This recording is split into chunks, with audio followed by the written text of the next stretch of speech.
Hello, friends. My name is Steve, and welcome to the Friday Conversation, episode 88. We're getting close to 100. And we're here today with David T. List and our friend Jared from The Fantasy Thinker. David, will you kick us off with an introduction? Tell us a little bit about you and your work.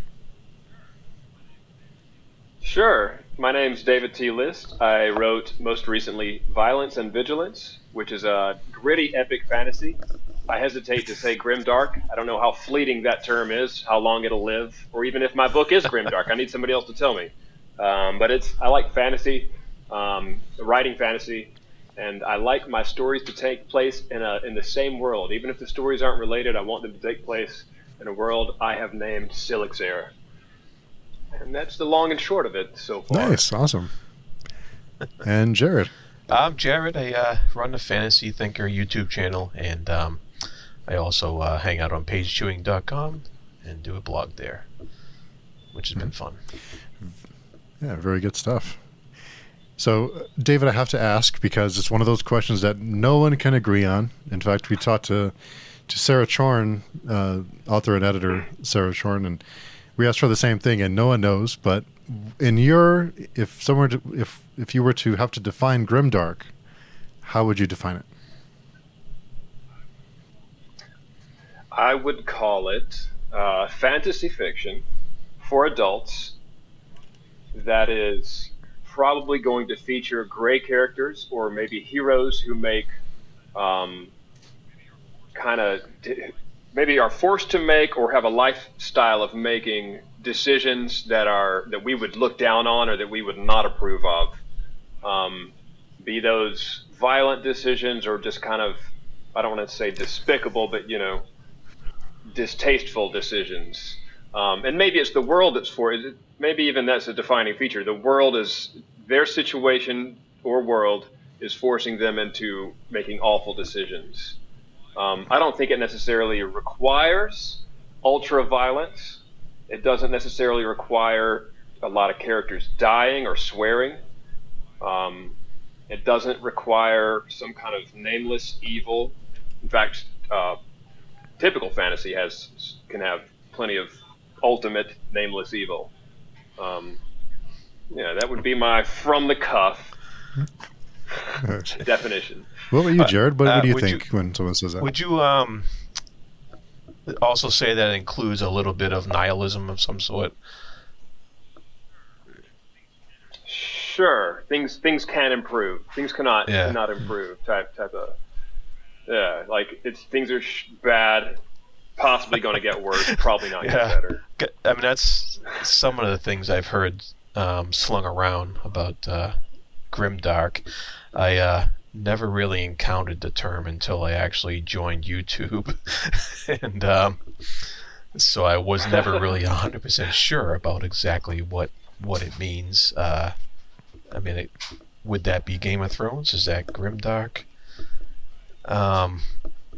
Right. I just thought it was a pretty good story, and so I exploring more details than Tolkien did. Tolkien, yeah, and but a lot of people have done that too. So it's what do you define it as? I'm still up in the air on some of that. Maybe it's if used as a literary or a marketing device, it's kind of like young adult, because before Harry Potter, apparently there wasn't a standard genre of young adult, and then it was like, well, what do we do with this? What do we call it? It's fantasy, but it's also for kids and so on. I know that Lord Grimdark, who hates that name, or doesn't love that he chose it and it stuck so well, that being Joe Abercrombie. He definitely popularized the term. That's funny, yeah. It's a good point what you say about a marketing term, and I think it's more relevant there than it is in actual, categorization, I guess, as far as. Right, because it's kind of broad and it's slippery. Right. It's hard to define. Yeah. So when you said you think you're not sure whether or not to call your books grimdark or not, like no one knows what it is. So we're just kind of all guessing. On that, Mark Lawrence has on his blog or somewhere on a website of his, he has a rating system for books, and they're essentially their grimdark rating, and it's just crowdsourced. People will place, they'll compare, let's just say, something from Robin Hobb and R. Scott Bakker, however you pronounce it, and then one's more than the other, and then through this method, they've built a huge catalog with like a rating system between 0 and 5, goes into decimals, and that might be something crowdsourced like that. If the participants pool is large enough, that might be a good authority on the subject, possibly. That might work. Maybe. Yeah. It's not a bad idea. I'd be a little wary about the masses determining something like that, but True. Who are these masses? Is it rigged? Yeah, no one knows. Yeah. So when did you start writing your books? What ignited the spark and what in this in your journey? Yeah. I've been drawing maps and making worlds since forever. Maybe even since I'd say my mom had a copy of all the Tolkien books, including the Silmarillion, which the nuts and bolts and guts of it all was real fascinating to me. I wanted to build a world. So I've been drawing maps and collecting monsters from video games, from books, from lore, from mythology. I've been collecting the tools forever, but it wasn't until I read Pat Rothfuss's second book in the Kingkiller duology. Sorry, bad joke. Bad joke.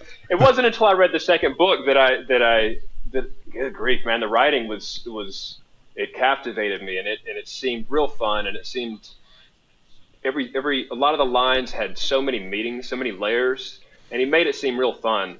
And I guess there was some amount of frustration with how little. This is not a critique on the book, but in my mind, how little had occurred. The writing was fun to read, but there was nothing going on, and I was like, I need to write this. I have I have the world. I have some monsters. Didn't have any characters.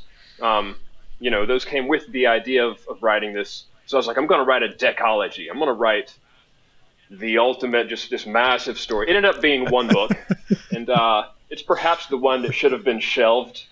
But yeah, I wrote it. I don't consider myself having been unlocked or reached my potential, which who has? But I guess it was only after I wrote that I read other books like Joe Abercrombie, who showed me that a third-person perspective can be just as intimate and entrenched in the battles and in the grittiness as a first-person perspective. I've always preferred third-person. And then just books that had comedy in them. Nicholas Eames' Kings of the Wild. When I read that and I found myself laughing out loud in a room where nobody else, knew what I was over there reading and laughing out loud, that really kind of inspired me. I was like, I can be funny. You can be anachronistic and funny and in the litter without potentially breaking the fourth wall, But yeah, once I started writing, then I've always observed that if I have ideas, and I've always had ideas, that if I write them down and get them out of my head, more follow. And sometimes as you do that, your reservoir broadens, more ideas naturally come in, it seems like. And so once I started writing, the ideas just started overflowing. And so I have tons of ideas for books. It's just a little frustrating that writing is about the slowest thing you can do. I agree.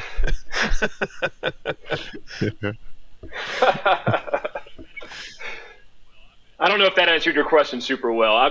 But my most recent, Violence and Vigilance, I toyed with some ideas for probably seven years before I started productively putting out chapters on a weekly basis. I guess it's because I had joined a writing group and we had deadlines, or at least pseudo deadlines, which apparently worked real well for the procrastinator in me.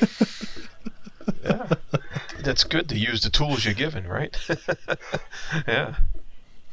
For sure, indeed. What are the bigger lessons you learned from having a writers group? One was the opposite of what I thought it would be. I thought I'm getting nothing done. If I get in a writing group, I'm going to get even less done, which is the opposite of what happened. And like I mentioned, I guess the deadlines made it quicker. The not necessarily affirmation, but the feedback from somebody else, especially somebody else's interest, that fuels a fire in you to let them know, if no one else but yourself and that one person or whomever is in your group, you have this, I guess, sort of sense of duty to move forward and to at least satisfy their curiosity. You know how it's going to go, or at least you have some idea, or at least you will, Yeah, it's the deadlines of it is what helped me. But also looking at someone else's writing, let's assume it's not absolute garbage. Let's assume it's not like sub draft one that you're given. It's got to be something readable. You analyze their writing, and in analyzing the techniques they use and stuff, you kind of grow yourself. I think. And on that note, what is your process for finding the time to write everything you want to write?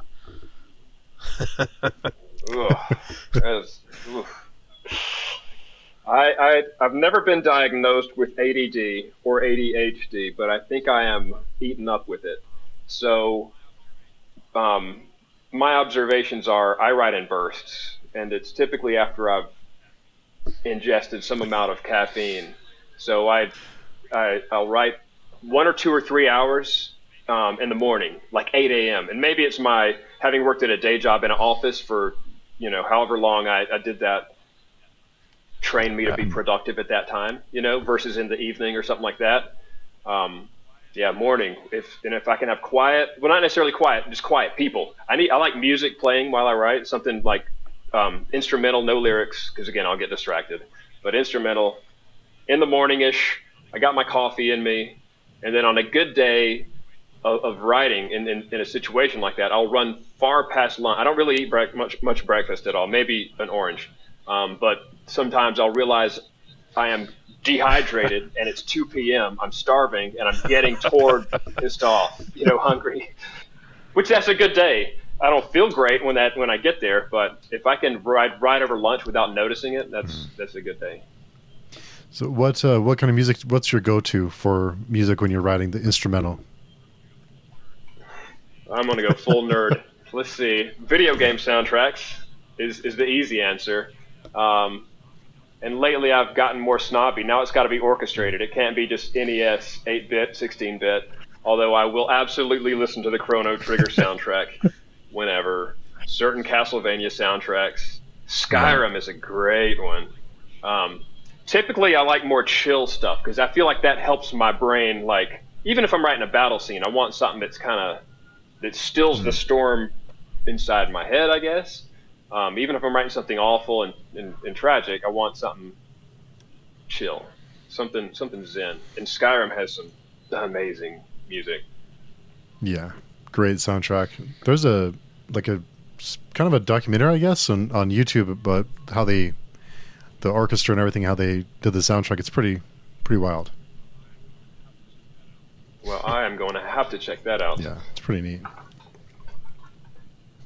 Making a note of that right now. I'll send it to you. I'll see if I can pull it up. Cool. Yeah, I heard some fishy things about Jeremy Soule, however you pronounce the composer of all that. Some funny business about him getting kind of odd with women, and then like pressuring with them and saying, "I need this for my art. You have to do this for me for my for my art." It's creepy. I'm laughing. It's creepy business, but thankfully I'm capable of dislodging the art from the artist and not putting his name. It's just the feelings that I get while listening to it. That's man, that's not good. And I don't know how much of that. I shouldn't mention that unless I know what I'm talking about. This is just a thing. Some years ago there was some amount of controversy on Interesting. That. Yeah, I'll see if I can find it. I know it was on YouTube. We'll see if I can locate it and send it to you. If it exists, I'll find it. Yeah. One way or another. Really good stuff. There's so many great instrumental bands though that so many great. I mean, the emotion you can pack into an instrumental song is pretty crazy if you just sit and listen to it. I can bring myself to tears with an instrumental song. Something not to name names, but there are some songs off the Final Fantasy X soundtrack that I don't even know, and I can't remember if I've ever even played the game, but some of the songs are just very emotional, and by now I've kind of linked them to a scene in a book or linked them to a character entirely. So on bands, Apocalyptica, I don't know, they may be Swedish. It's these cello players. They put distortion on their cellos. I feel like they started out by covering some Metallica albums, but they also have their own like original music. Yeah, I've heard That's them. That's really good stuff. That motivated good, a whole race of creatures. Yeah. Who are your go-tos, Jared? Do you have any go-tos that you listen to? I'm a big Dream Theater fan, and they're the best. Oh my gosh, me too. So you must have known. Nice. You must know their that offshoot side thing they did, a Liquid Tension Experiment. That's all instrumental. Yes. So it's I like listening to that stuff too when I'm trying to write stuff, what have you. They're my go-to, and they have pretty much anything related to that kind of music I really listen to. Yeah. And that I can imagine music like that, progressive, prog rock, prog metal, probably like opens weird synapse paths in your head just because it's not typical. It's not your everyday 4/4 top 10. Yeah, it's funny you mentioned that because the drummer now, Mike Mangini, he used to teach at Berklee College of Music up here in Massachusetts, and he actually said that in one of his lectures. He said the time signatures of progressive music actually works to change synapses in your brain on how you listen to things, and if over repeated exposure, of course, but so it is a thing. It actually opens up. It opens your mind basically. So, yeah, I believe it.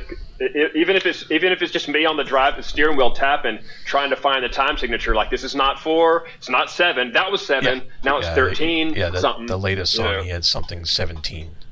The latest album. It was like a drum timing. It was like what? Of course he did. And he has drums that are above his head. So he has like a double drum riser. One low, regular, and then one way up the egg hangers, crazy. whatever they're called. Have you studied music too, David? I've not, but I've always loved music. I've always kind of had a natural, I have a good ear for stuff. If I hear a thing, I can probably play it on guitar or piano. I'm in a band. I play bass, but we're largely a cover band now for nice. 90s rock. Not 90s Dream Theater, What we play is typically 4/4 time signature. Not so much shredding. We're a 3-piece. But yeah, music is another of my creative outputs, and cover shows they pay way better than original shows if you're a no one. Yeah. If you're a small band. What are some of your favorite songs to cover? Ooh, that's a good question. We're always adding a little something to the mix. We recently added "Ought to Know" by Alanis Morissette, and first of all, that's kind of a masterpiece of a song anyway. But when you have everybody in the crowd singing certain lines with you, our drummer has a high voice, kind of like Geddy Lee, which Jared, you may be familiar with if you're a fan of Dream Theater. Obviously, Geddy Lee is the singer for Rush. He's got a quite high voice. So our drummer sings our girl songs, like certain No Doubt songs, Alanis Morissette, other things, Zombie by the Cranberries. Anyway, hearing the band, the crowd sing certain lines back to us. Yeah. That's a fun thing. Otherwise, busy stuff, things that I can dance to, or things that we can give a little reggae slant or a little metal slant to. Those are fun to cover. We put a little of our own flavor on pretty much everything we cover. Nice. That sounds like fun. A lot of fun. Was it? Are you? Yeah. It's fun. I dread it. I dread it all the way up until the show because I'm a 100% introvert. I act like I'm not, and I'm comfy talking to people, but getting out in a place, in a crowd, and being on stage, I dread it in my guts until I'm there, and then the best time. Yeah, I understand. I'm the same way.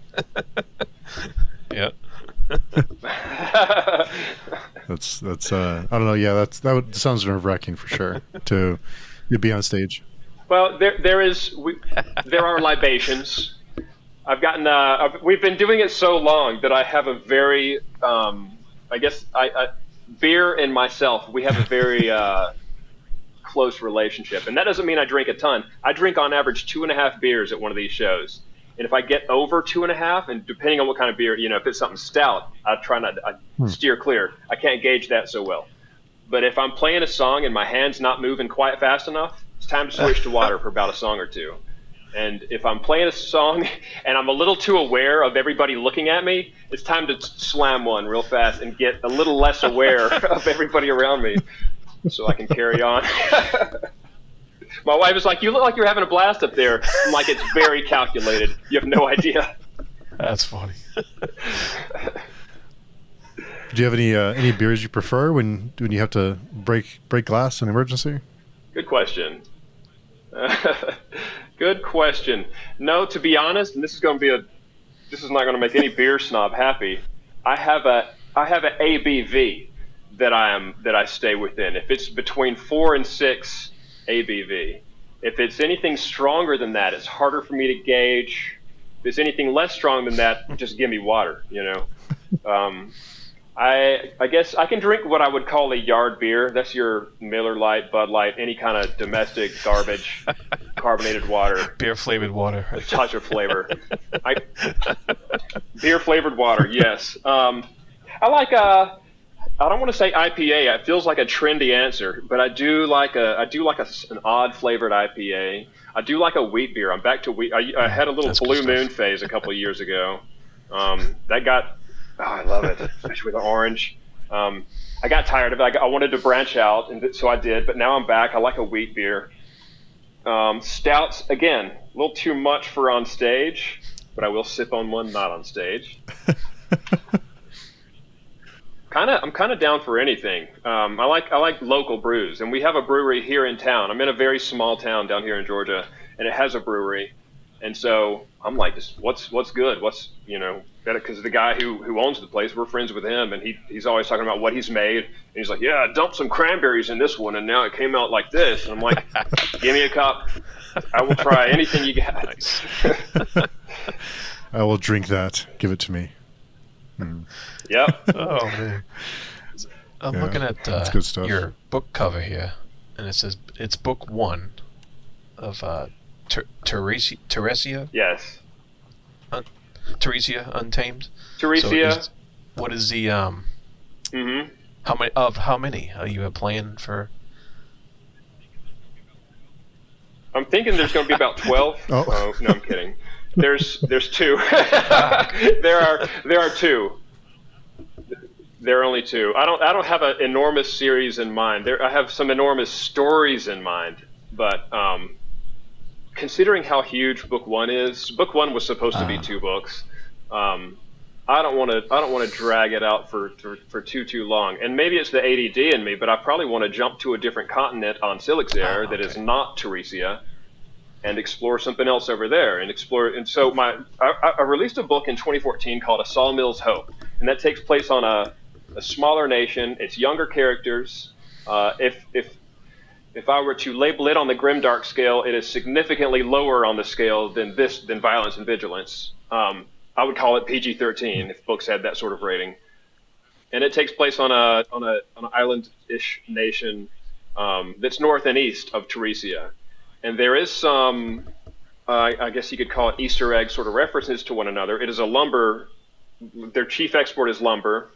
So in the story, in Violence and Vigilance, we do reference that they've harvested for Vilda has harvested all the lumber that it can from the mainland, and now they're outsourcing. They're having to go to different places like Tiasa because they're trying to build this massive fleet to invade Oscan.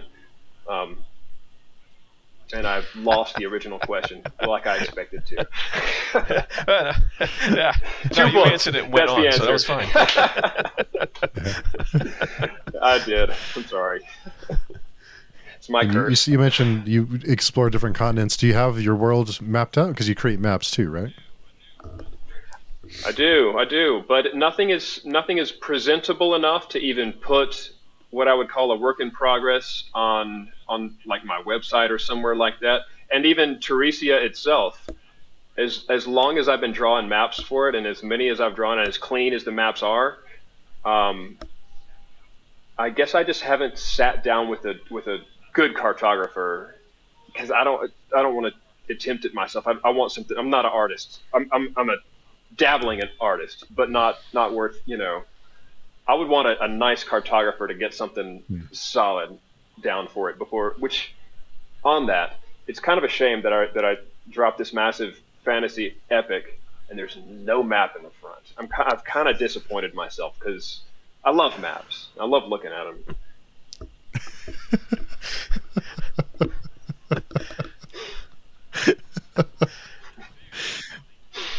It's there. It's coming. Way I see it, when I release a hard copy, special edition, there will be illustrations, and there will definitely be maps. Nice. I'm sure maps it sounds easy, but I think there's more involved than just here's a map, because you want it to have a scale and everything, and there's a lot that goes into it. Yes, and scale is a good point, because while I did a lot of research, so while writing there are characters who move from point A to point B, just like any good fantasy. And sorry, my wife, the light turned on in the garage. You guys may have noticed my wife walk right past me. Here she is. ADHD, man, it's a squirrel.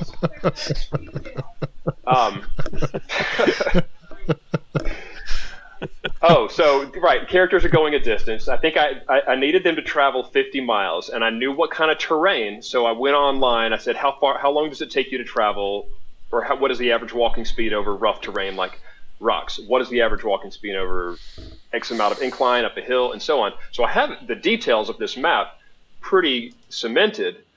I just don't know how to communicate that to a cartographer. I mean, I probably could. I guess as far as priorities go when launching this book, map was right below get it launched, published, and into the world. And so it was left by the wayside. The whole process was. Yeah. It's I always wonder what it's like to work so long on something, because you have this brewing in your mind for so long, to work so hard on it, to put so much of yourself into it, and then to release it, and to have anyone be able to read it, and anyone to be able to look at it, and kind of like, what is that like? You know what? On that, I want to circle back to regarding writing groups. Showing your work to somebody that isn't you is getting over the, I guess, unwillingness to do that, and your own, thinking it's so precious, and gosh, I hope everybody hearing just some outsider go, that guy's stupid, and or something like that. Just 3 words wreck your entire day. It's good. It's good to get that kind of feedback. It's very helpful, and it makes you less concerned when you do release it. So regarding working on something for forever and ever, yes, there are details that I just intrinsically know about the world, and I guess I sort of expect, I didn't realize I was doing this, but I expected the reader to sort of know it. And so that's another good thing about feedback. When I gave this off to the developmental editor, there were some times when he would come back and be like, I don't know what this word means. I haven't known what this word means from moment one, and you got to tell me what this, how is, why do you think this was good? Nothing like that. But like, you got to tell me what this word means. And I'm like, okay, you make a good point. Things that I took for granted, feedback lets you know. Developmental editors can't be underestimated, Yes, yeah. And I got to shout out mine, John Gerald. He's got his own literary agency now, and he's huge. He's a rock star. like, this sounds like I'm trying to toot my own horn. He's the literary agent who found Robert Jordan way back. I'm not saying he wrote Robert Jordan's books, but he found him. He's the one who first made things happen for Robert Jordan, and nice. And then he was my developmental editor. And because he was very flattering to the document the manuscript when I sent it to him, and he had very nice things to say about it. But one of the characters, he hated him from moment one. Hated his guts, and that resulted in a 40,000 word rewrite of a character. And this is after the writing group, which is admittedly more lenient, and my writing group is less. Well, they haven't been in the industry for as long as John. They don't have the experience. They haven't seen what he's seen. They don't know. They just don't know it as well. So his words meant more to me than my writing group. That makes sense. I mean, he's his a feedback. professional, and and he's smart. So he didn't like the character because the character was supposed to be unlikable, or what was the reason he didn't like the character? No, my unlikable characters, I feel like they scratched that itch. But this one character, where'd Wifey go? She's not out here. How much swearing is allowed on this particular? He was just lame. I won't build up to it or anything. The character was unlikable. It was this, I guess, very selfish. John called him a wanker, a tosser. He called him so many British things. I had to look up the def. Like, what does this mean? Shit, he is. I had to rewrite his motivation, and I think a good reason for a character not working is if you can't get on board with their motive. And my character had just the weakest fucking motive. He was bored. He was a bored guy, and he kind of had no concern for everybody around him. He has a heroic arc, but it's halfway into the book, and it's too late.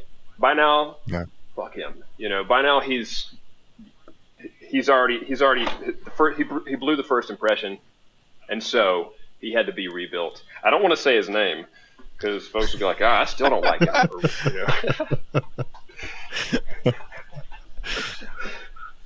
He was boring. He was lame, and he was selfish, and he was stupid. He made stupid decisions.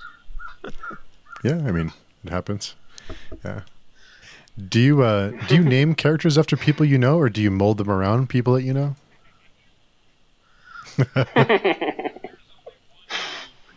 There's only one in the book. I'm not going to say his name, that is specifically named after a guy I knew in 5th grade. I didn't get in a lot of fights in school, but there was this one guy in 5th grade. And yes, his name made it to the book. And I'd love to say he gets a bloody death, but then I started writing, and I think he might get redeemed, dude. I don't love it, but I think he might get a redemption. Otherwise, names can be kind of flippant. Like if I need a name, especially for a minor character, gosh, I don't want to just blow all the Easter eggs here, but there's a character named Loran, Loran. He's a low-ranking soldier, Loran, low rank. I gotcha. That's a little bit of an Easter egg, I guess. I hope it doesn't break the character. He dies in the same scene he's introduced, so for what it's worth, he's a very minor character. Otherwise, some of the names, Irdessa has been with me for a long time. She started Odesta. Years back, she was Odesta, changed to Irdessa. And then there were names, so there was somebody whose name was Betrayer. It was a placeholder. And then it became Treyu, because that was some little deviation of Betrayer. But then I changed it to something else later. I think it's actually something Swedish for Betrayer, which I don't want to give away. Again, a lot of this will be a little spoilerish. There's a character, her name was Manipulady, because she was a manipulative lady. That was placeholder, obviously. Well, that changed to Calliope, because it kind of, I don't know, felt in the same ballpark. And then it changed to something else, again, that I will not mention. Obsidia. But then some names, they drop out of the sky, and it's like, well, that's his name. Okay. There's I was going nothing to else. ask if you use placeholders a lot, but yeah. Oh, a ton. So much. One of the main guys, his name is Calderis. his name was Herzlo, Hurzlo, which I don't know where that name came from. But I remember I was talking to my parents about it one time, and my mom said, Herzlo sounds like he should be a farmer. And I was like, well, so much for that name. And he got a name change. He's not a farmer. He's a consonant slayer. He can summon lightning. He's a badass. He's not a farmer. Farmers can be badasses. He's not a farmer. Yeah, this. Do you ever use like name generators for if you can't come up with a name? Not name generators, because I feel like, I probably have tried it. I'll find what I like more than a name generator is determining a character's origin, which is a given usually. So in Violence and Vigilance, there's two nations that are in a simmering war. It's not all out, not in this book. And one is Alscan, and the other is Forvilda. And Forvilda is cold. It's a little bit more Scandinavian in nature. It has some tourist aspects, so it summons a lot of different folks. But the place itself is a little more Scandinavian. So if there's a character I need to name, and I can think of something, some emotion or some noun or something that embodies him, I will take that noun to Google Translate, and I will go through Swedish, Danish, just any kind of Scandinavian language, because and not only does it work, I feel like it also touches some side of our subconscious. So while we're reading the name, for example, Sivia or Sevilla,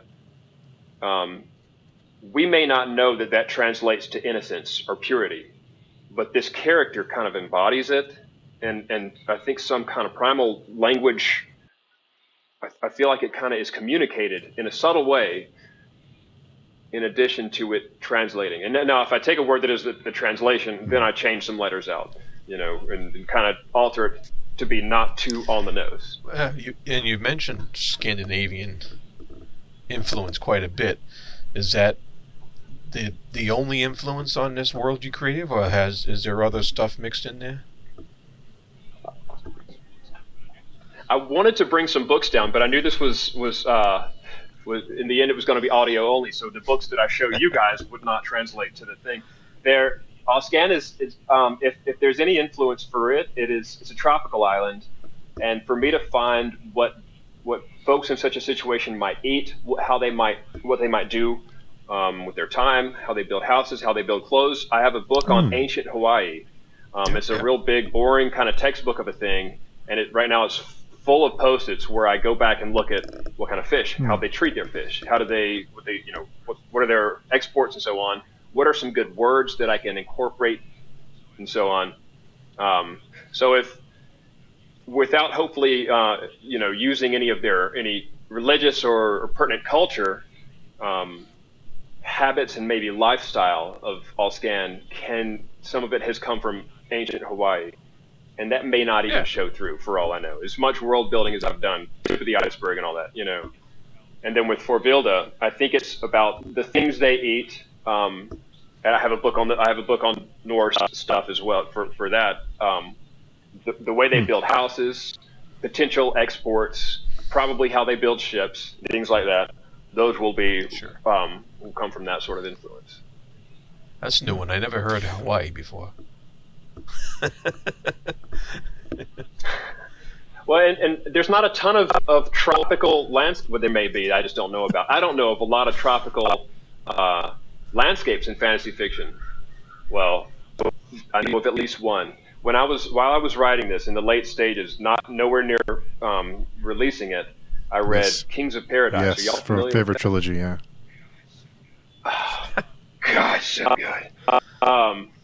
It jumps back and forth between this cold, barbarian sort of place and this tropical place with this guy named Kale, and my fucking guy's named Kale.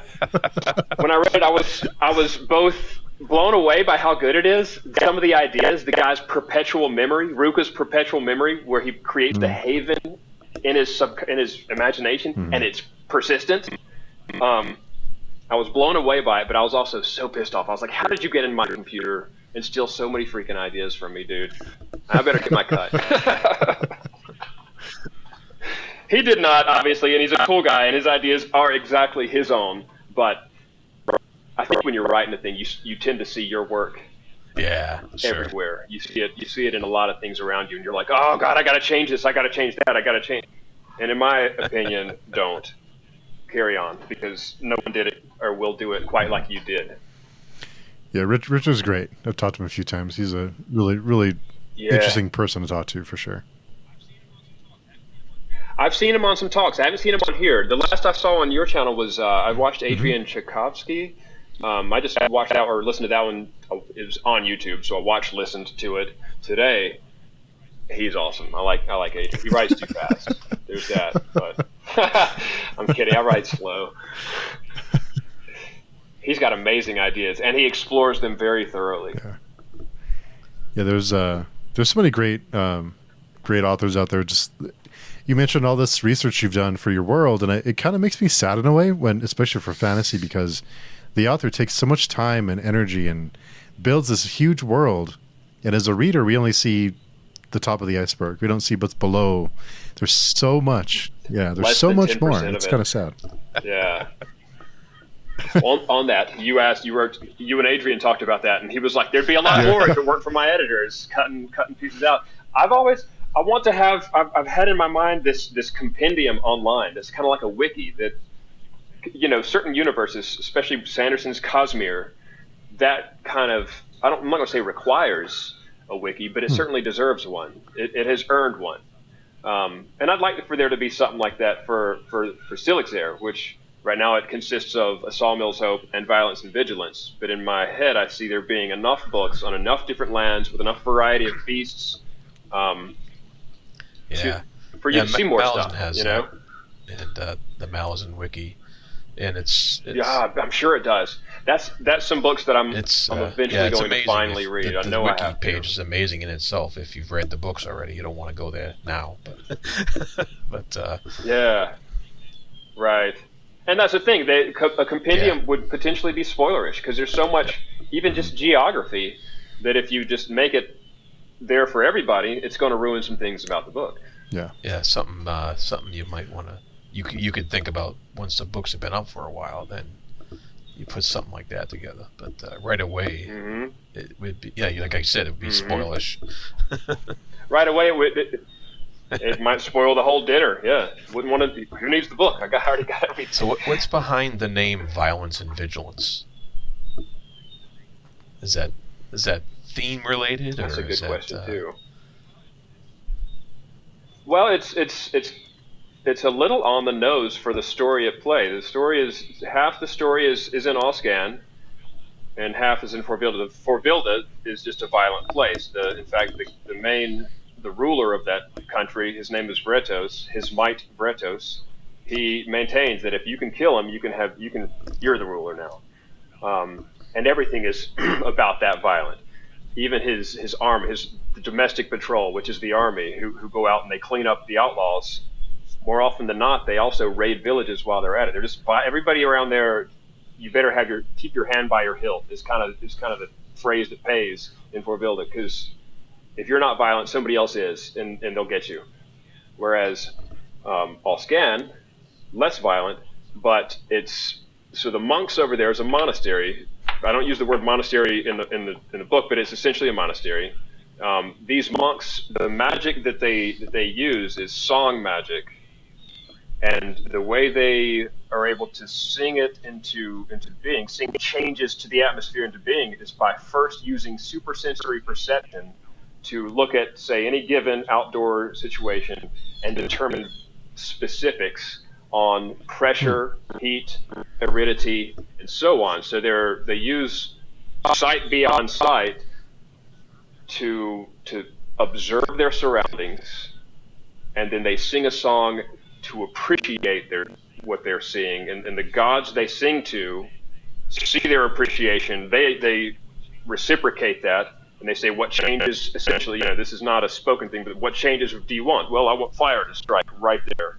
And they sing what they want to happen into being.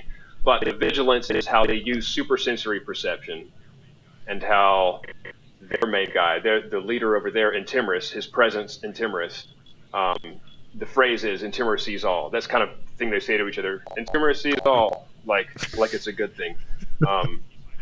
And he's hyper vigilant. Everybody over there, they rely on their vigilance to cast spells, to use magic, and he relies on it to control, to puppeteer and control. That's interesting because everything. That's a very, very specific use for your title. Yeah, and that's very interesting because it could have been something much more vague, but that's quite specific. That's interesting. Yeah, I like that. It could have been. It could have had a very fantasy word in it, but I felt like the marketing genius inside of me was like, nope, don't throw apostrophes, don't put apostrophes on the title, don't put any kind of crazy word. I realize Teresia is a stretch, but I feel like without the word Teresia, you may not inherently know it's fantasy. But Teresia is kind of like, okay, clearly this is fantasy. You know, it started off the violent and the vigilant. And first, my typographer was like, I just can't. He's working on it. He's like, I'm just not sure where to put the other V. And I'm like, I'm thinking on it. We're going back and forth. And then somebody was like, yeah, the next one should be called Too Violent, Too Vigilant. And I was like, shit, I made Fast and Furious, the fantasy novel. So I lost both these, both of them.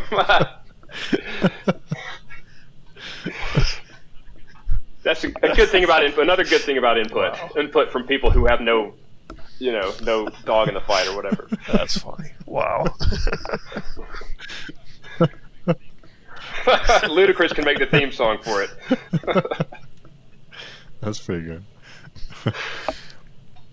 The marketing sounds just terrifying to me. To market a book and to market it almost feels as though the writing the book is the easy part, and of course it's not. It's very difficult. It takes a lot of time, but it feels like, okay, you spend all this time writing it, and then what? And then, okay, now what? Like, what do I do now? You know?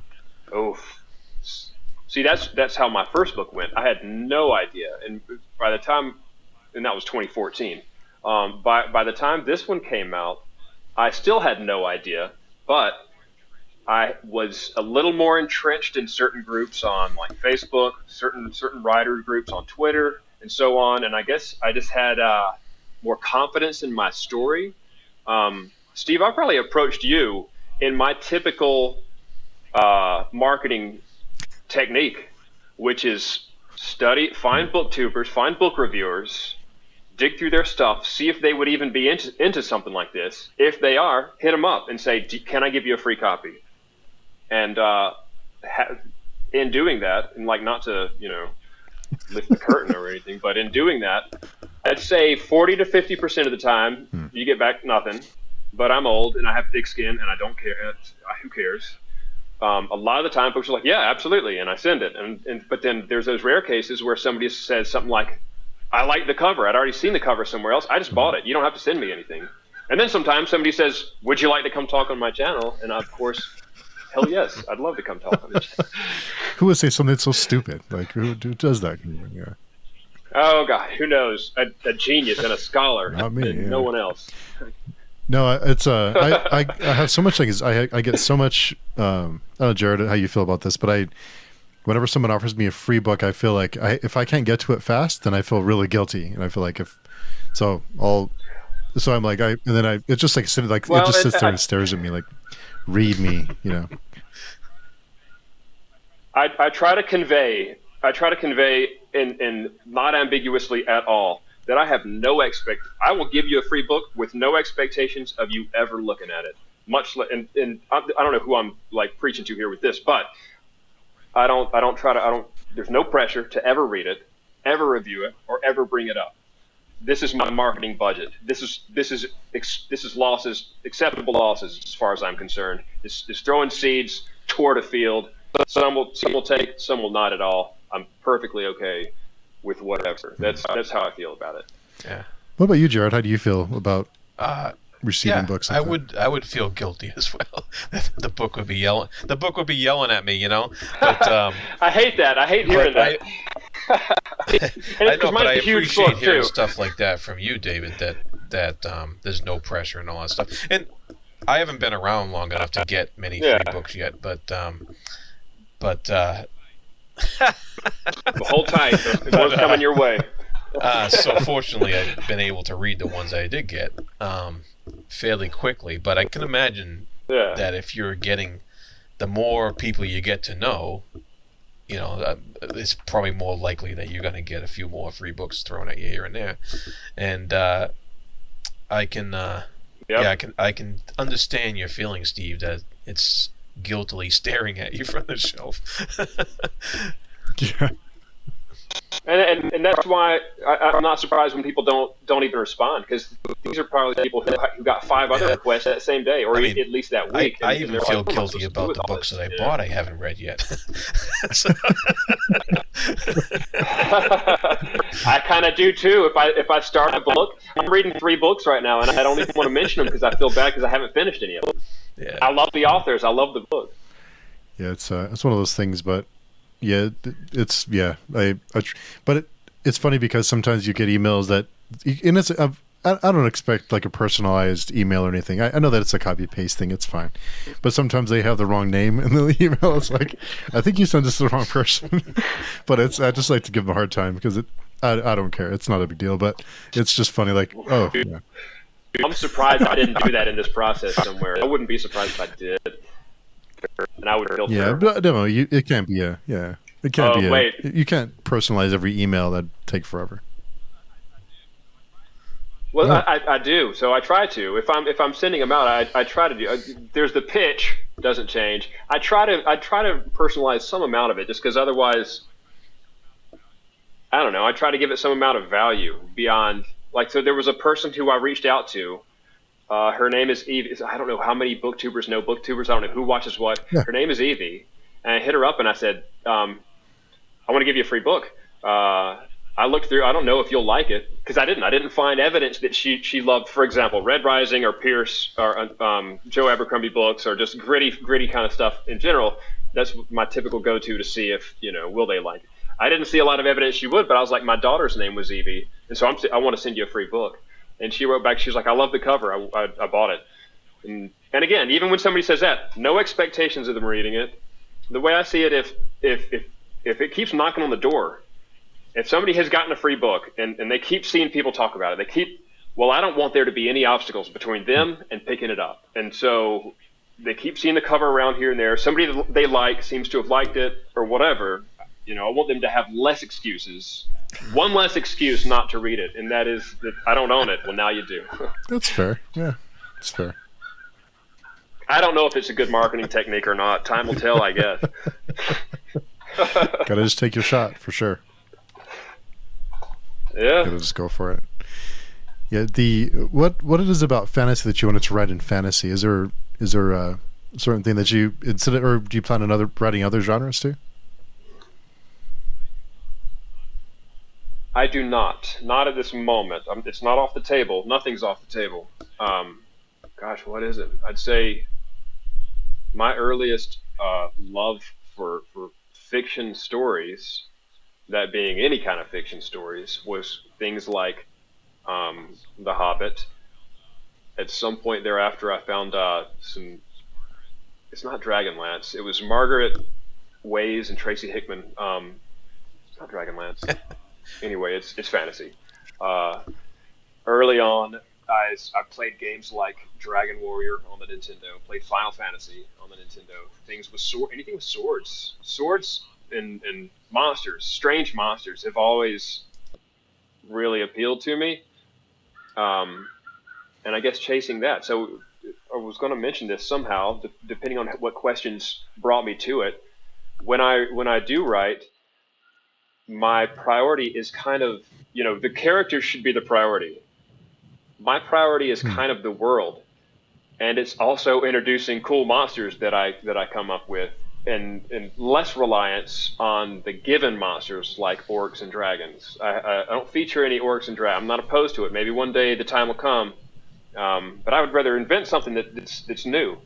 But I think what the evidence of my books prioritizing the world is that the point of view jumps a lot. There's different points of, like, no chapter will start with the same POV the last chapter was in. That's the point of view that the last chapter was in. And the more point of views I have, the broader of a look I get at this world.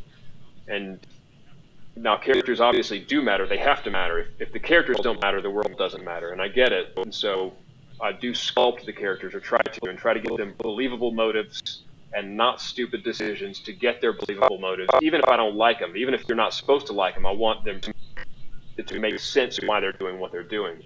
But again, because I love building the world, and part of me wants to play a video game inside Teresia and inside Allsky. I want to go through the monk's process and become a dancer in Allscan, or I want to fight in Kesswall, the battle arena in Fort Vilda. And it's that fantastical stuff that just stings to me.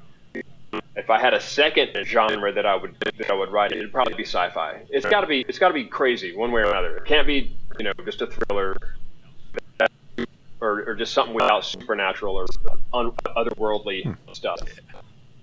I love that stuff. Speaking my language Yeah. What is about fantasy for you, Jared? What brings you back?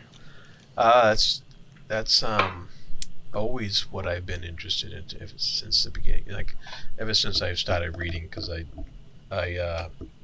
grew up on Dungeons and Dragons, and when I started reading, it was with Dungeons and Dragons books. You mentioned Dragonlance, that was it, and from there I just never stopped. I went into, and it wasn't because I didn't try other stuff. I went into other genres, especially when I went through school and stuff like that. And I liked my fair share of classics and what have you.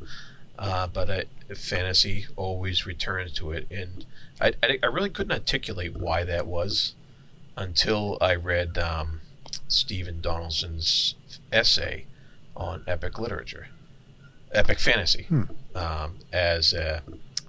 as a literature of reintegration, and that's his essay explains that, and he explains why fantasy was so important in that essay, and that's what that essay articulated for me, what I love about fantasy.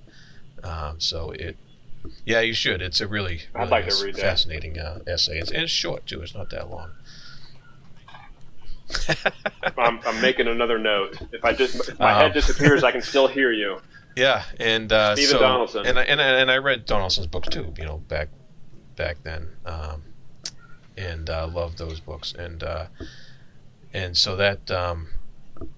But that essay, it articulated what I kind of always felt, and so that's it in a nutshell. That's why the Fantasy Thinker is my name, I guess. Do you remember the? You made me. Do you remember the title of the essay? There's a couple of them. Jeez. It is. There's a necessary literature. Yeah, epic fantasy necessary literature, I believe. Yeah, that's it. Necessary. Okay. I'm writing that down. Another thing and I've dabbled in other genres as well, different thrillers and things like that. Classics too, but sometimes the classics are just as fantastical. So like Bram Stoker's Dracula or Frankenstein or Portrait. What's the portrait of Dorian Gray? What is that freaking book? Yeah, Portrait that ages. Yes, Dorian Gray. And even the Iliad has its fair share of fantasy. It's mythological gods, So, but for sure, yeah, is, almost the original literature, really. Like Gilgamesh and I also like it because it's so far removed from the bullshit that I see every day, and that includes everything, anything. However, with fantasy, you can approach subjects like modern subjects. You can put a fantastical lens over them, and I hate to use the word satire or allegory, but if you're smart about it, in my opinion, if you're smart about it, if you find a deeper truth, then it's no longer allegory or satirical. It's just a truth. is what I think. If you find like, okay, so why shouldn't power be held by 3 corporations on Earth? Well, I guarantee there are fantasy, sci-fi novels, cyberpunk novels that absolutely show you the dangers. Will Gibson stuff, Neuromancer, things like that, of a corporation owning too much power, and then you start seeing it in the real world, and you're like, that's just like freaking Neuromancer, things like that. I like exploring problems from a different lens. So you might even see something that you deal with on a day-to-day basis, like an asshole at work. But fantasy can make it palatable, maybe. And I don't know. I need to read this essay and get myself some more vocabulary for this question. Yeah. Well, part of it is he takes the idea of the problems, like you mentioned, and fantasy turns it into a monster, or it turns it into, a magic or like something else, And then when you're done reading that, and you go on the journey with the character or what have you, then when you're done, you reintegrate back into your life, and you're able to, and it helps you deal with it and stuff like that. And that's part of it. Yeah, he goes much deeper than that. But, yeah. For sure. Yeah, no, that wasn't the essay you just read. I'm kidding. Yeah, I know. And then you're able to look at things differently, I think. It's funny you brought that up, because I wonder when people talk about AI, it's like, have you not read science fiction? Why is no one worried about this?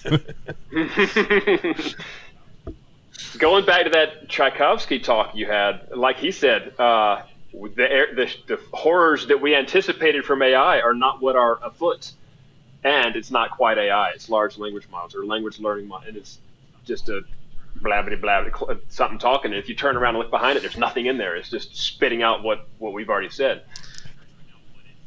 or what has already been said, or now what it's saying. Now it's just an infinite clone that is degrading down into some eerie valley. Yeah, there's and now there's like AI girlfriends and things that people are getting into. Yeah. There must be a market. I keep seeing ads. That's wild. Yeah, like the film Girl. I think it's called Girl. Her sorry, right. With Joaquin Phoenix. I don't know if you guys have seen that.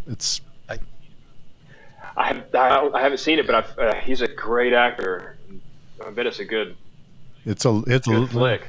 A little close to home. With the premise. I think it was like 2013, but it's like this. Yeah, I think I did see that. Yeah. Is that the one where she eventually? No. I'm thinking of something else. There's one where this AI eventually gets so, I guess, intellectually complex that dealing with a human feels like it's wading through molasses. It's unbearably slow, and it can no longer keep relationships with people. It has to have relationships only with others like itself, because it's so advanced and it's so quick that it's like talking to a human is just glacially slow. I don't think that must not be it. There might have been. I don't remember what that is. Sounds familiar. Find that out. Sounds familiar. The premise, yeah. But I wanted to ask you, you have something on your website that Jeff Bezos called you and congratulated you. So I wanted to know how that conversation went.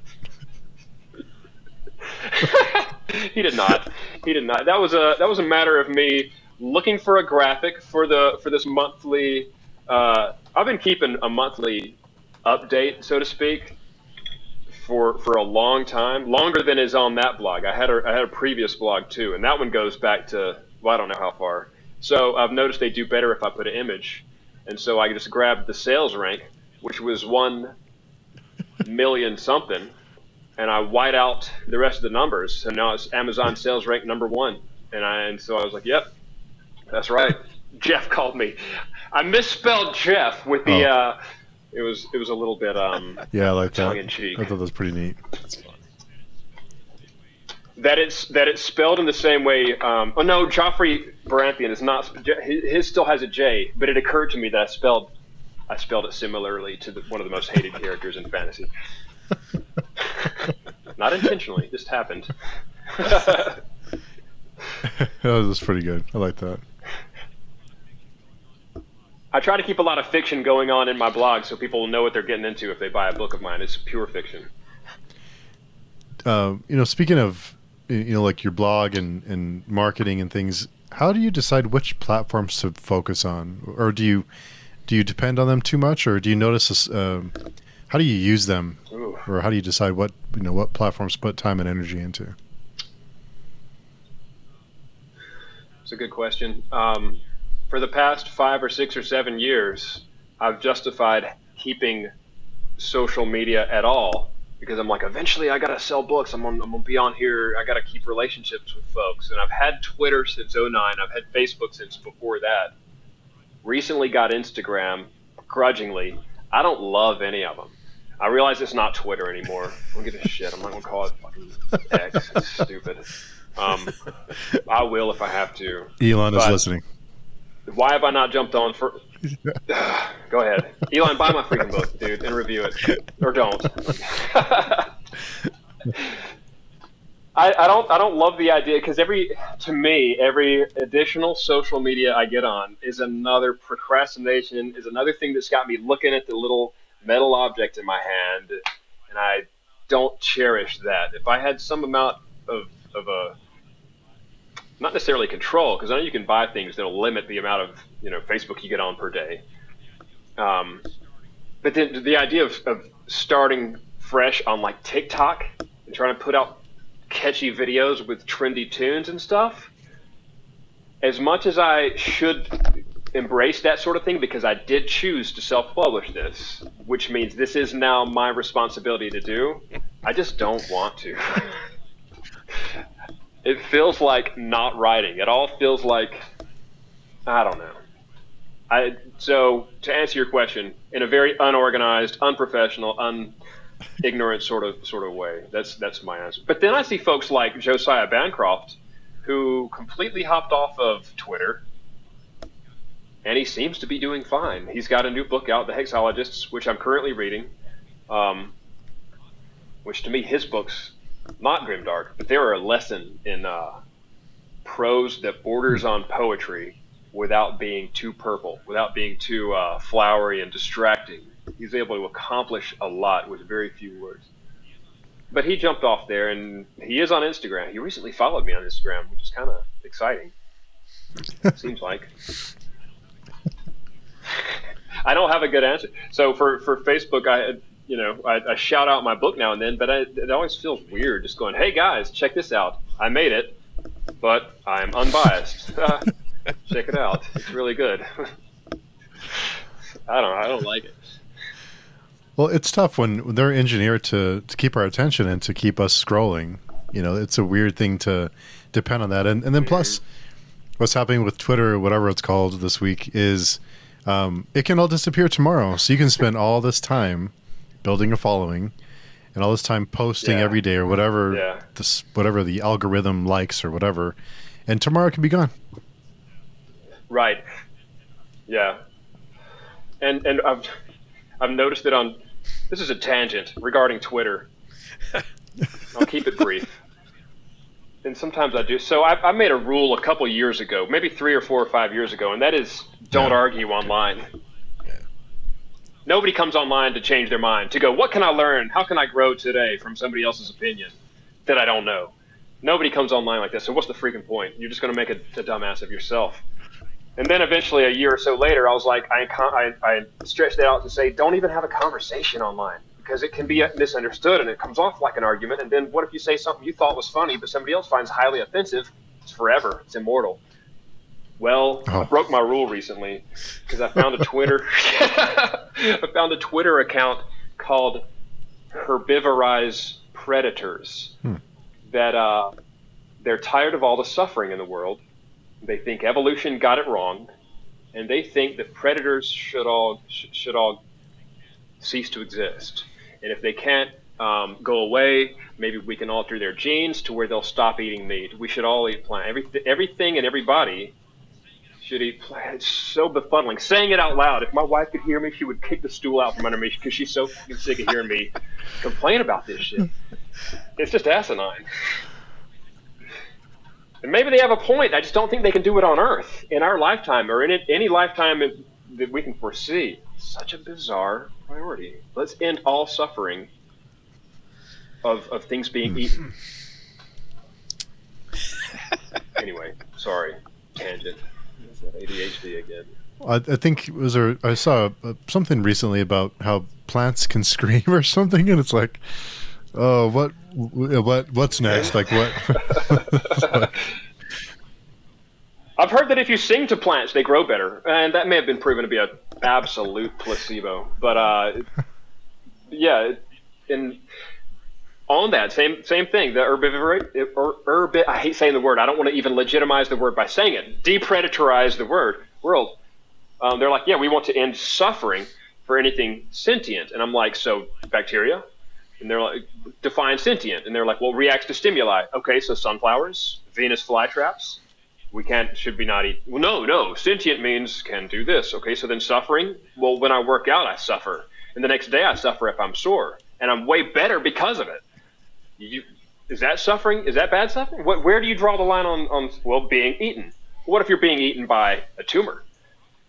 I would probably rather get crunched to death and eaten by a crocodile than over the course of a year or 2 years or 5 years just lose function or dementia, things like, not to get dark, but yeah. I need to go make that. I need to go make that. Over it. I hope Listen, I use these. I got canine. I put them to use every chance I get. Sorry. Yeah, I'm reading Entangled Life about fungi, and it's wild the things that fungi do. And there's a zombie fungi that takes over insects. It'll actually. Yeah, it's cordyceps. Wild. It's crazy. It's like you never eat a mushroom again. Yeah.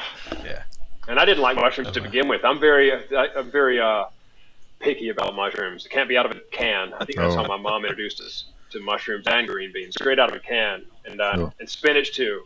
And I hated all three of them for so long until I realized the world has better. Yeah. Canned mushrooms. But on that post, so I shared. You may notice one of the pictures I shared was Rihanna, which she's always been one of the. So when I'm making a character, sometimes I need to, if I'm writing a thing they do that somebody observes them do, it's good for me sometimes to have a visual. And she does a fair job of representing one of the characters in the book. She also does a good job of catching eyes. If you put a picture of her on social media, like, what does she have to do with this book? Click the link and you find out. So I guess that would be some soft marketing right there. I think having your own website and having a mailing list and having a way for you to connect directly with your potential customers or your customers or your readership, I think is super important. I think most people overlook that, and they depend on these platforms that who knows what can happen tomorrow. Right. Yeah. Speaking of who knows what's going to happen, I had a compendium after I released Sawmills Hope. I did that with a Kickstarter, and one of the things I built was a compendium. I'm not going to tell you the name of it, and I'll tell you why in a second. Regarding things that can be gone tomorrow. On this site, I would put some nouns or persons, places, or events or things from the book, especially if there was artwork. I'd put those in there. I'd put a little flavor text like on a Magic card, which, by the way, I have not given Magic the Gathering enough credit in my fantasy upbringing. Those little lines in italics at the bottom of the cards always intrigued me. I'm like, where's the rest of this story? This is awesome. It was always such a good hook. But I wanted that on the compendium. I'd have a picture of a thing, a little description, and then flavor text, which would be actual canon from a published novel. And I had some entries in there, and I was always like, oh, but is it going to get spoilery? I was always a little bit wary of that. Well, my buddy who was hosting it, we bought several websites, several domains.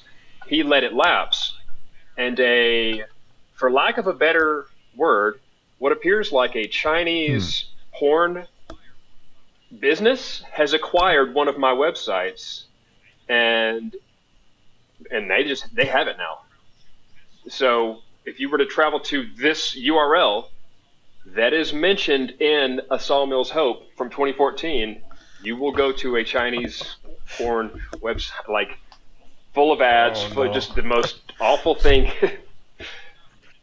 On the plus side, it's clearly not related to me, so it's not like I did it, but things that can be gone tomorrow. Lost the whole site, lost all of it.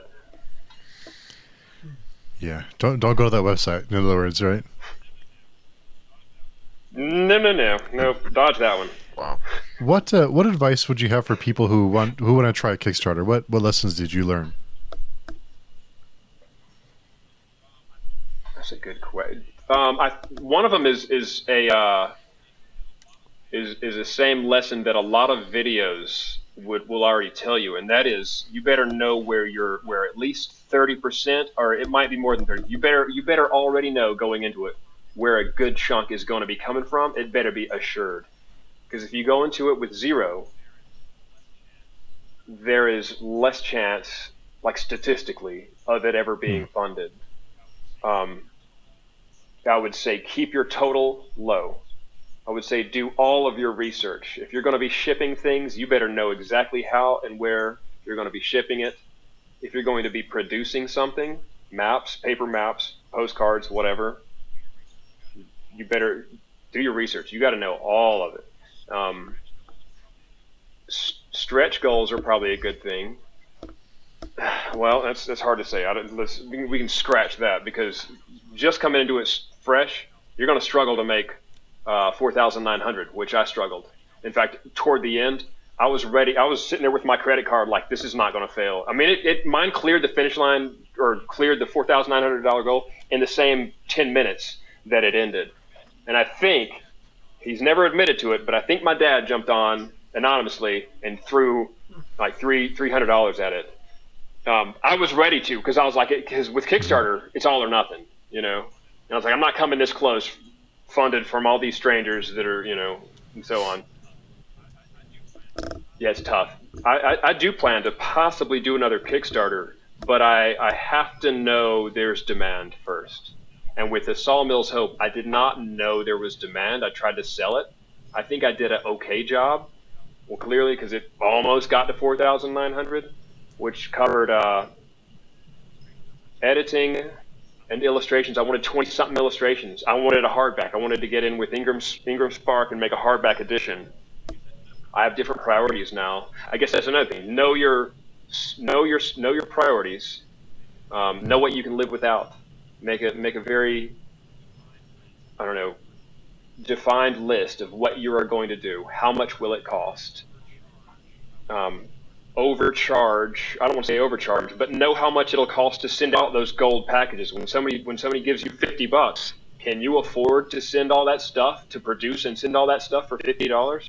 You have to work it out beforehand, or else you're just going to lose money, or not be able to fulfill it. Also, be timely. So many Kickstarters. Kickstarter's notorious, for there being a successful one and then just silence for a long time. Be there. Be ready to update regularly, so that if you cannot kick things out timely, at least you're telling people what's going on. Be honest with folks. Be very transparent if you can.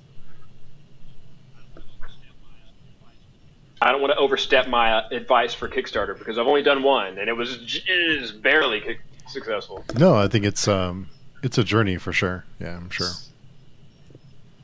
That's certainly more than I would be able to give out as far as advice goes. I've never done it. So. I'd like to do one again. I would like there to be illustrations. I want there to be a hardback special, like the Broken Binding, the kind of stuff they put out. I'd like to make one of those somehow. Get Felix to do some more art if I can, afford enough at his time. Obviously, it'd be a Kickstarter. Yeah. Nice. He's in demand. Yeah, he's in demand. Maps. Gosh, he is. He's It's hot. great to see, though. It's good to see someone, get, kind of work their way up. Because I think when he did, was it Beyond Redemption? I think he did Beyond Redemption. I don't know if he's that well known, but seeing him, kind of so busy, you're happy to see that people are successful. Yeah. And from the point that I first started working with him, because I started with him in 2021, I had an unrealistic expectation of when the book would be done. Started with him in 2021, book launched in 2023, but during that time, he did mention, he's like, if people ask you about my rates, they have changed. So don't, you might not tell them my old rates. And that's because of the demand. Because, again, he's such a hot topic, and I feel like he's almost like monumental to indie publishing to an extent, or he's definitely made a significant mark, a huge mark on indie publishing in general.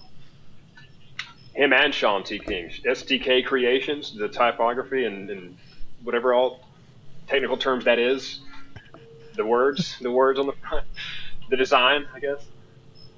Good covers are so important, though. I think it's worth the investment to get a really good artist and have it. Yeah. I do too.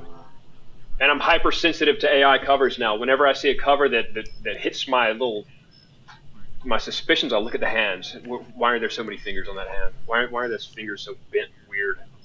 Why does that thing look weird? Like, I'm looking for the trademarks of AI in imagery now. I guess, I don't know. I realize AI is such a great tool for people who can't afford a, for example, $1,000 cover, but yeah. Anyway, there's some controversy. Just a little bit. A little bit of hate. Well, because it's entirely derogative, or not derogative, but using existing art.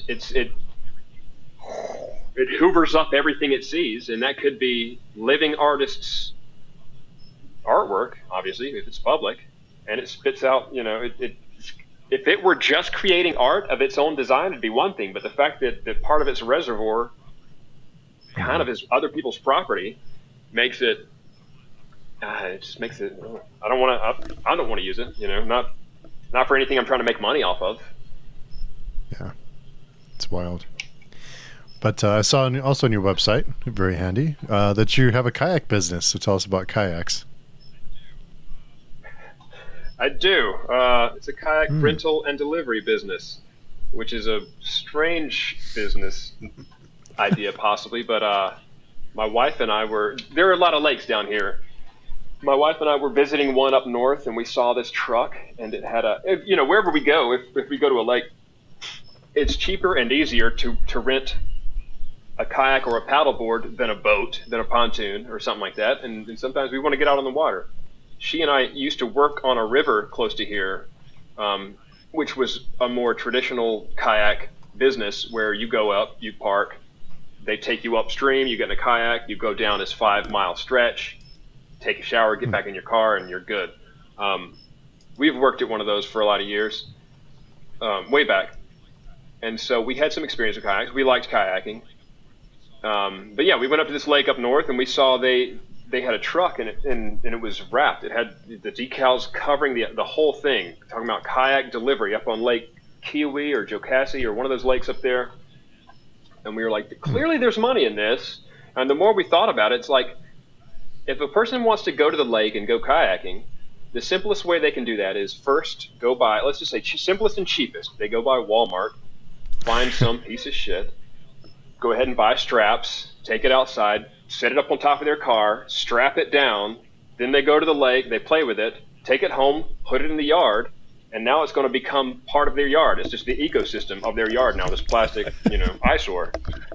What if we could cut out all that and make it a lot easier for somebody to just go to the lake? I'll meet them there. I'll give them a kayak. They kayak to their heart's content, be it a day. If they're camping for a week, they, however long, kayak, and then I pick it up when they're done with it. That's kayak, paddles, life jackets, whatever else. Gosh, publicizing this. I'm going to start getting some competition now around Lake Hartwell now, which is fair. I always said that if a business can't survive without competition, it probably wasn't a good business anyway. And so, anyway, so yeah, that's what we do. Lake Hartwell is a huge lake up here, and I'm willing to drive to almost any part of it and drop off a kayak. And these days, now that we're in October, it's a lot of campers. So I'm going to a lot of campgrounds and stuff like that. We have canoes. If it gets too cold, that'll keep your butt dry while you're out on the water. Kayaks don't so much. But yeah, that's the biz. If anyone is in the area of Lake Hartwell and they want a kayak, I can bring you a kayak. I'll bring you a book too. But so far those audiences have not overlapped, and I don't even think it's close. Maybe it is. You never know. I mean, it could be like, yeah, you read fantasy. You never know. Kayak in And a fantasy book. Here you go. Yeah, or if you're just if I'm camping, I mean, you don't have a TV typically, or whatever else you might do if you're not camping. So sit in a nice, comfy zero gravity chair, and you have a book, a little campfire going. It's pretty nice. Very nice. Yeah, it's do you have you kayaked for a long time or outdoors? What is it about being outdoors that appeals to you? Oh gosh, that's as old as my infatuation with maps, I guess. Because when I first started making maps, it was of the woods around my house, and that was before I turned 8 years old. I would just explore. I'd go off in the woods. Then when I was 8, we moved to a different neighborhood, and that had a whole nother section of woods. I would explore those, and then eventually I had kids, or one kid, my oldest, Donovan. He's 23 now, but when he was like 4 or 5 or 6, I'd take him and my little brother, who was 1 year older, and they were into exploring the woods too, and I think the statute of limitations protects me on this. I would just go to places that looked cool. Like if I've been driving back and forth between here and a place, and every now and then I look over and there's these cool woods. One day I'm going to park the car right there, and we're going to take off through these woods, and we would. With no concern for whether or not it was hunting season or anything like that, or whose property it was. We would just take off through some woods, not destroying or anything like that, just exploring new areas. So I've always liked being outside. I've always liked kind of outside right now. I notice on my video that it is getting progressive.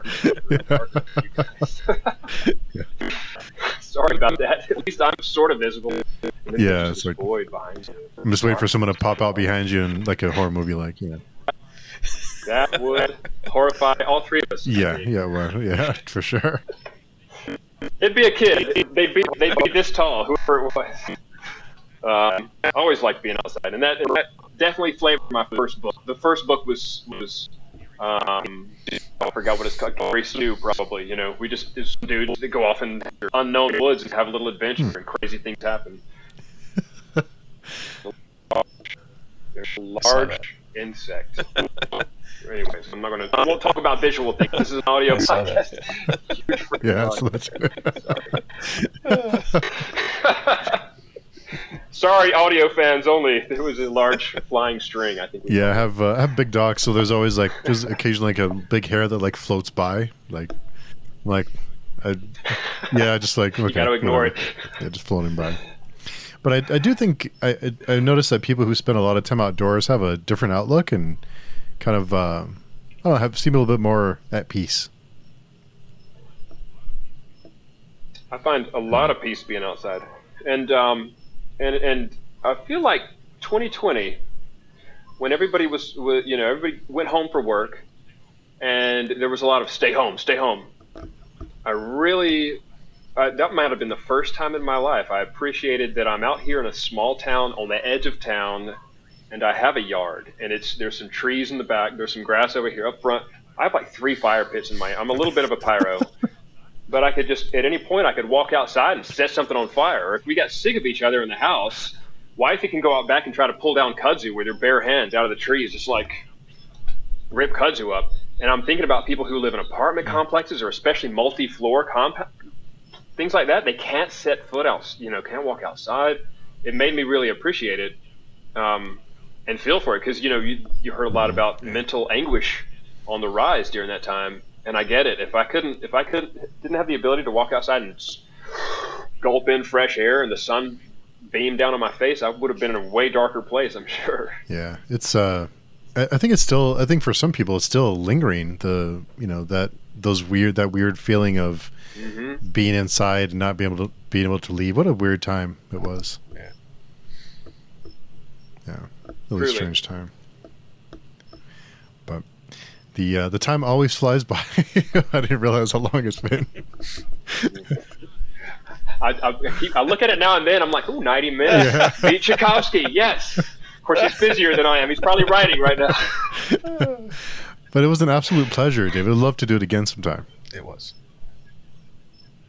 I'm all the way down for well, whenever. I think Jared would agree that you can't tell us shit like that, because then we'd be bothering you all the time.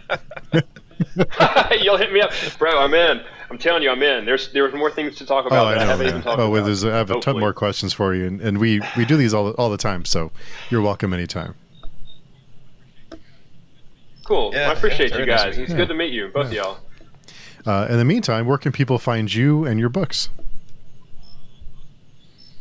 On most social media, Facebook, Twitter /X, or Instagram, I am at David T. List. If you go to davidtlist.com, that goes to my blog. Any of those places points pretty blatantly toward my book that is out, that came out August 4th, Violence and Vigilance. And right now it's only available on Amazon. I'd like to expand beyond that, but choices were made. Things were decided. But yeah, David T. List. I like to be kind of easy to find. The only other David Lists that I know of, there's one in the credits of South Park, or he used to be. Every time I saw it, it'd be like, David List. And apparently there's a missionary in Africa named David List, which people used to ask me if I'm related to. I'm not. Not to my knowledge. Gosh, I even ramble when you ask me a simple question like that. I'm just it's great because fool. whenever we have guests and at the end they say, "Well, I ramble," it's like, no, we want you to ramble, like we want you to talk. So that's good stuff. Like, Good. no, because if you encourage said me. if it was like really short answers, it'd be really boring to listen to. So we want people to learn about it. Yeah, That would be a dull one. so wouldn't it? yeah, rambling is good. We like Yeah. rambling. And Jared, where can people find you? You can find me at The Fantasy Thinker on YouTube, and I always am around a page chewing forum, and that's pretty much it. I'm not a rambler, unfortunately,